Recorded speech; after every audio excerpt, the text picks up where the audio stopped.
भवतां सर्वेषां स्वागतम्। विद्यार्थियों, तर्क संग्रह के पाठ के अंतर्गत गत कक्षा में हम लोगों ने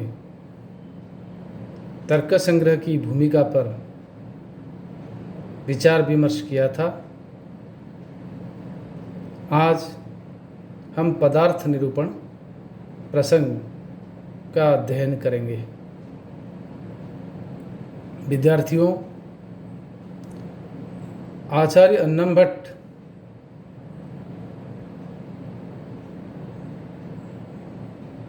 प्राचीन आचार्यों की परंपरा का निर्वहन करते हुए और हमारी शास्त्र परंपरा, भारतीय प्राच्य परंपरा का निर्वहन करते हुए तर्क संग्रह के प्रारंभ में ही मंगलाचरण का विधान किया और उस मंगलाचरण के साथ उन्होंने जो अनुबंध चतुष्टय उसका भी निरूपण किया है। अनुबंध चतुष्टय के अंतर्गत विशेष रूप से जो प्रयोजन अनुबंध है उसका विशेष रूप से उन्होंने विमर्श किया है।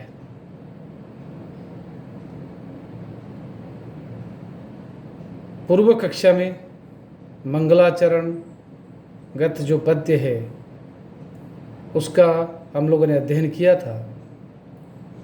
साथ ही इसमें निहित जो अनुबंध चतुष्टय उस पर प्रकाश भी डाला था, लेकिन प्रसंगवशत हम लेते हुए पुनः कह रहे हैं। इसमें जो विशेष प्रयोजन है वह है कि जो न्याय शास्त्र में निष्णात नहीं है, जिन्हें न्याय शास्त्र पढ़ना है, समझना है और न्याय शास्त्र के माध्यम से और न्याय शास्त्र के प्रतिपाद्य जो पदार्थों का सम्यक ज्ञान के माध्यम से निःश्रेयस यानी जो पुरुषार्थ चतुष्टय के अंतर्गत अंतिम पुरुषार्थ मोक्ष को प्राप्त करना है, उनके लिए ये तर्क संग्रह एक महत्वपूर्ण उपादेय ग्रंथ है। यह अन्नम भट्ट का कथन है। अन्नम भट्ट यही कहना चाहते प्रथम मंगलाचरणात्मक पद्य में। वो कहते हैं, निधि निधाय हृदि विश्वेशम विधाय गुरुवंदनम बालानम सुखबोधाय क्रियति तर्क संग्रह। अगर जो तर्क संग्रह नामक जो ग्रंथ में लिखने जा रहा हूँ, वर्णन करने जा रहा हूँ, संरचन करने जा रहा हूँ, उसका मुख्य प्रयोजन है बालानम सुखबोधाय। बालानम, बाल मतलब जो न्याय शास्त्र में जिनका प्रवेश नहीं है, जो परिपक्व मति संपन्न नहीं है, परंतु न्याय शास्त्र पढ़ना समझना चाहते हैं, उनके सहज सुबोध गम्य हो के लिए इस तर्क संग्रह का वर्णन करने जा रहा हूँ। और यही बात तर्क भाषाकार जो कि इनके पूर्ववर्ती आचार्य अन्नम भट्ट के केशव मिश्र, उन्होंने भी तर्क भाषा के प्रारंभ में इस प्रयोजन को उन्होंने भी अपने ढंग से प्रतिपादन किया है, जो इस प्रकार है कि बालोपि यो न्याय नये प्रवेशम अल्पेन वांछन्त्यरसः श्रुतेन संक्षिप्तयुक्त्या निततर्कभाषा प्रकाश्यति तस्य कृति मयीषा। वो करे जो बालः अर्थात न्याय शास्त्र में जो निष्णात नहीं है, जो अपरिपक्व मति संपन्न है, परंतु न्याय में न्याय शास्त्र में प्रवेश करना चाहता है और वो ज़्यादा परिश्रम करना नहीं चाहता है, कम परिश्रम में कम मेहनत में उसको न्याय शास्त्र भी प्रवेश कर ले, समझ ले। इस हेतु मेरे द्वारा ये तर्क भाषा नामक ग्रंथ संक्षिप्त युक्ति तर्क से सरल तरीके से संक्षिप्त रूप में प्रतिपादन किया जा रहा है। और इस पद्य से तर्क भाषाकार केशव मिश्र के इस पद्य से ये ज्ञात होता है कि तर्क भाषाकार केशव मिश्र का प्रभाव आचार्य अन्ना भट्ट पर पड़ा है, और उसको पढ़ा है उन्होंने तर्क भाषा को, उसके अनुरूप उन्होंने तर्क संग्रह का रचन किया और सरल तरीके से और संक्षिप्त रूप से उन्होंने तर्क संग्रह का संरचन किया है। क्योंकि जहाँ आदि सूत्र के रूप में पदार्थ निरूपण के समय उन्होंने इसे न्याय शास्त्र के प्रयोजन के बारे में कहते हैं, प्रयोजन के रूप में कहते हुए वो जो न्याय सूत्र का आचार्य गौतम, उनका जो पहला सूत्र है कि प्रमाण प्रमेय संशय आदि षोडश पदार्थान तत्वज्ञानात् नाम सम्यक ज्ञान निश्रेयसाधिगम, ये जो कहते हैं 16 पदार्थों के ज्ञान से मोक्ष प्राप्ति होती है। न्यायशास्त्र का प्रमुख उद्देश्य है, प्रमुख लक्ष्य है मोक्ष प्राप्ति के लिए वो करे 16 पदार्थों के ज्ञान होना चाहिए। तो 16 पदार्थों को और संक्षिप्त तरीके से लेते हुए 7 पदार्थों का निरूपण कर रहे हैं तर्क भाषा का अन्ना भट्ट। और पदार्थ निरूपण ही प्रमुख प्रतिपाद्य है न्यायशास्त्र का, क्योंकि पदार्थ निरूपण के माध्यम से पदार्थों के सम्यक ज्ञान से ही मोक्ष प्राप्ति हो। पदार्थ जो है उनके अंतर्गत सारे तत्व और आ जाएंगे, सृष्टि के रहस्य आ जाएंगे। तर्क संग्रह में या तर्क भाषा में न्यायशास्त्र में है क्या, यही प्रमाणों के माध्यम से पदार्थों का सम्यक ज्ञान होना और उससे निश्रेयस को प्राप्त करना। और जो 16 पदार्थों का सम्यक ज्ञान से निश्रेयस की प्राप्ति होती है, केशव मिश्र ने कहा है, तो यहाँ उस 16 पदार्थों के स्थान पर इन्होंने 7 पदार्थों का निरूपण किया है तर्क भाषाकार ने। ये मतलब नहीं कि 16 पदार्थों को स्वीकार नहीं करते हैं, इसके माध्यम से ये इनका संदेश है कि 7 पदार्थों के अंतर्गत 16 पदार्थ भी अंतर्भुक्त हो जाते हैं। सरल तरीके से और संक्षिप्त रूप से ये 7 पदार्थ कह रहे हैं। तो इसलिए वो पहले ही पदार्थ का निरूपण करते हैं। कितने पदार्थ होते हैं? 7 पदार्थ होते हैं। सप्त पदार्थ एते न द्रव्य गुण कर्म सामान्य विशेष समवाया भाव सप्त पदार्थ। ये जो 7 पदार्थ हैं, इनको निरूपण करने से पहले आइए पदार्थ किसे कहते हैं ये हम समझ लेते हैं। पदार्थ का जो सामान्य लक्षण है वह है पदजन्य प्रतीति विषयत्वम पदार्थत्वम।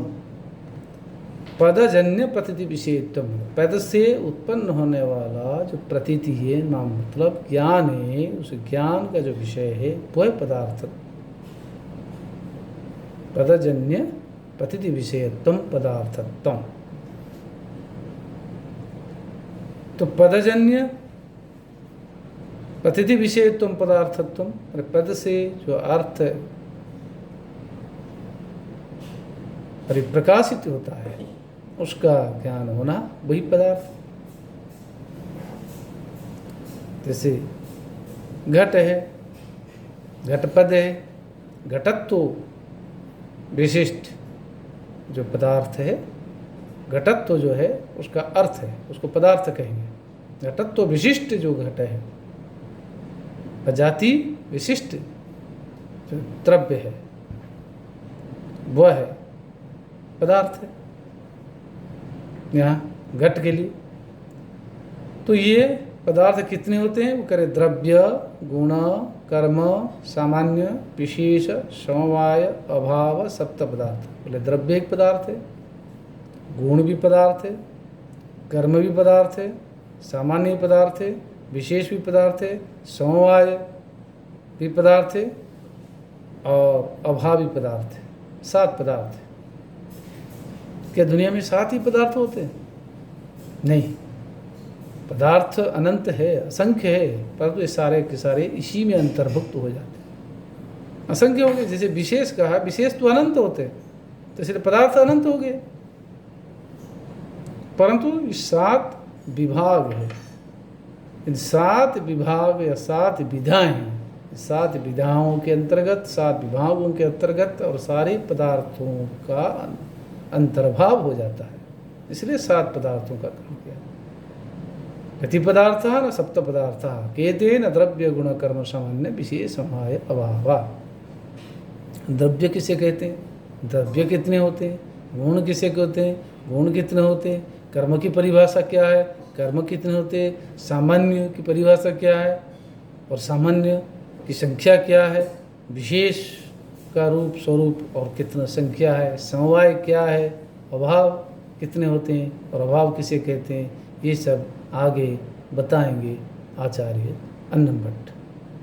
लेकिन प्रथम सूत्र जो है इसके अंतर्गत वो कह रहे हैं 7 पदार्थ होते हैं।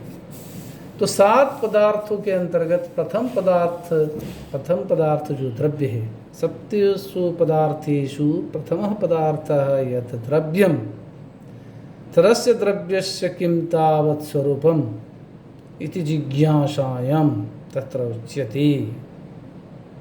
द्रव्यत्व जातिमत्वं समवायी कारणत्वं वा द्रव्य सामान्य लक्षणम।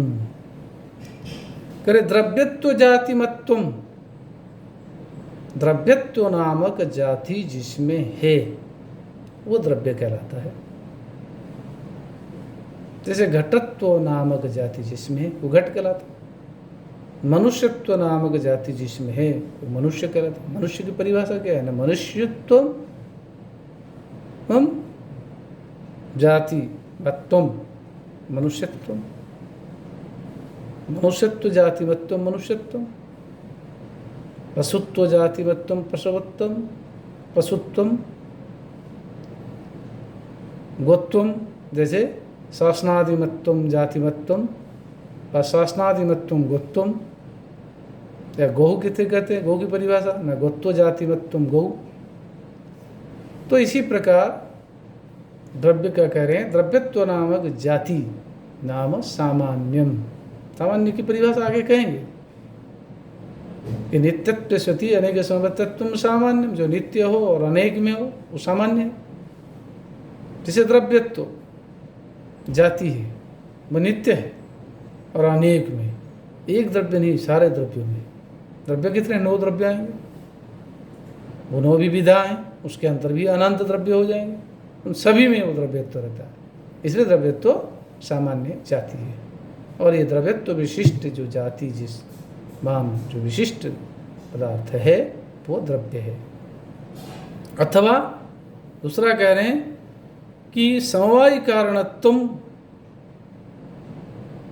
मतलब कार्य मात्र के प्रति समवाय कारण जो बनता है, समवाय कारण जो होता है वो भी द्रव्य कहता है, वो भी द्रव्य कहलाता है। कार्य मात्र के प्रति यत् समवाय कारणम भवति तदेव द्रव्यम, कार्य मात्र के प्रति जो समवाय कारण होता वो भी द्रव्य कहलाता है। कहानी एतानि द्रव्याणि कति संख्यकानि वा द्रव्याणि यदि तत्र आचार्यान्नं भट्ट नवसंख्यकेषु द्रव्येषु द्रव्याणां परिगणनं कुरुते वा द्रव्याणां संख्या निर्धारणं नवसंख्यात्मकं कुरुते। वो कहे द्रव्याणि नव भवन्ति, कानि ते न पृथिवी आप तेजो वायु आकाश काल दिग आत्मा मनांशी नवद्रव्याणि। पृथ्वी धरती, आप पानी जल, तेज अग्नि, वायु वायु, आकाश आकाश, काल समय, दिक दिशा, आत्मा और मन, ये 9 द्रव्य। मन भी एक द्रव्य होता है। न्याय शास्त्र के अनुसार मन भी द्रव्य है, आत्मा भी द्रव्य है, दिशा भी द्रव्य है, काल भी द्रव्य है, आकाश भी द्रव्य है। इसमें नित्यानित्य की व्यवस्था भी है। पृथ्वी आप तेज वायु तक इसमें नित्य और अनित्य की व्यवस्था है। नित्य द्रव्य भी अनित्य द्रव्य भी होते हैं, परंतु आकाश से लेकर मन तक जो है ये नित्य कहलाते हैं। क्या आगे आगे तो नवद्रव्याणी, द्रव्य के बाद आता है गुण। जो 7 पदार्थ है, 7 पदार्थों में से पहला पदार्थ है द्रव्य है, दूसरा पदार्थ है गुण। कस्तावत गुण किम्वास्य स्वरूपम, कावास्य परिभाषा। ये द्रव्य कौन है, इसका स्वरूप क्या है, इसकी परिभाषा क्या है। न द्रव्य तो नहीं, ये गुण, गुण का स्वरूप क्या है, गुण की परिभाषा क्या है। कहते हैं द्रव्य कर्म भिन्नत्वे सति सामान्यवत्वम गुण सामान्य लक्षणम। बोले जो द्रव्य और कर्म से भिन्न होकर सामान्य से युक्त होता है, सामान्यवान होता है, वह गुण कहलाता है। गुण का सामान्य लक्षण, क्योंकि सामान्य को भी जाति भी कहते हैं। द्रव्य, गुण और कर्म इनमें सामान्य रहता है, इसलिए द्रव्य और कर्म से भिन्न होकर जिसमें सामान्य रहता है वो गुण कहता है। ये कहने का आशा है क्योंकि यह अतिव्याप्ति नहीं हो जाए, उस दोष से दूर करने के लिए वो करे द्रव्य और कर्म से भिन्न होकर जिसमें सामान्य रहता है। क्योंकि द्रव्य, गुण और कर्म तीनों में सामान्य रहता है। अगर भिन्नत्व द्रव्य कर्म भिन्नत्व नहीं कहे तो द्रव्य और कर्म भी गुण कहलाएंगे। इसलिए द्रव्य कर्म भिन्नत्व सति सामान्यवत्तम गुणत्तम। द्रव्य और कर्म से भिन्न होकर जो सामान्यवान होता है, सामान्य से युक्त होता है, जाति से युक्त होता है, वो गुण कहलाता है। तो कति गुणा आचार्य ममटानुसारम, आचार्य अन्नभट्टानुसारम तत्र 24 गुणाः।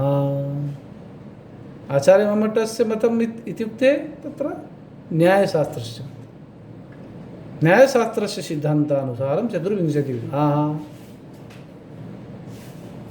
केते रूप, रस, गंध, स्पर्श, संख्या, परिमाण, पृथक्त्व, संयोग, विभाग, परत्व, परत्व, गुरुत्व, द्रवत्व, स्नेह, शब्द, बुद्धि, सुख, दुख, इच्छा, द्वेष, प्रयत्न, धर्म, अधर्म, संस्कार 24 गुणाः। रूप एक गुण है, रस